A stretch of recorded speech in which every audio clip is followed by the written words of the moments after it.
Dakta, ka ce macen da ta rasa budurcinta wato wacce ba budurwa ba kamar matan aure idan suka yi amfani da ruwan gyada za su iya dawo da budurcinsu tamkar na budurwa?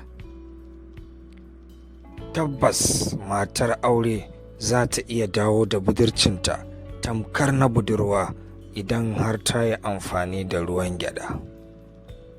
Dakta, to ya abin yake? Ya kamata a yi mana cikakken bayani domin na san masu kallonmu sun kagu su ji wannan sirrin.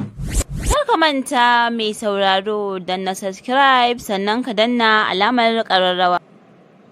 Ta yadda da mun ɗora sabon shiri zai zo wayarka kai tsaye. Ni ce Fatima Ibrahim, ku sha kallo lafiya. To, abu na farko dai da ya kamata ki yi shine ki samo gyaɗarki mai kyau. Idan mai ɓawo ce to sai kin ɓare ta, idan kuma ba ta da ɓawo dama haka ake so.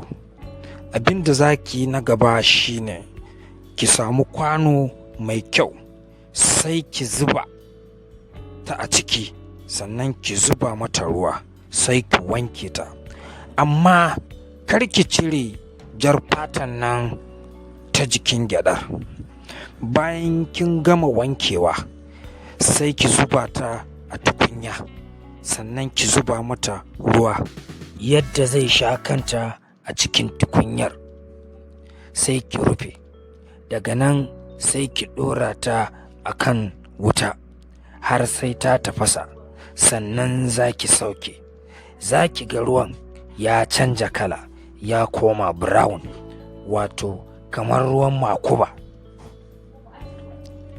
Bayan kin sauke sai ki samu rariya mai kyau, sannan ki samu kwano ko kamar kwanon sha haka, sai ki sa rariyar ki tace gyadar, ya zamana ruwan gyadar zalla ya taru a cikin kwanon sha.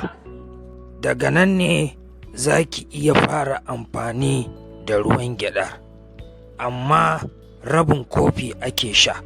Ki sha da safe, ki sha da yamma har tsawon sati 2. Insha Allahu za ki ga canji, domin mijinki zai ji ki tamkar sabuwar amarya. Na gode. Wannan shine kaɗan daga cikin sirrin gyada. Kar ka manta mai sauraro dan na subscribe sannan ka danna alamar ƙararrawa.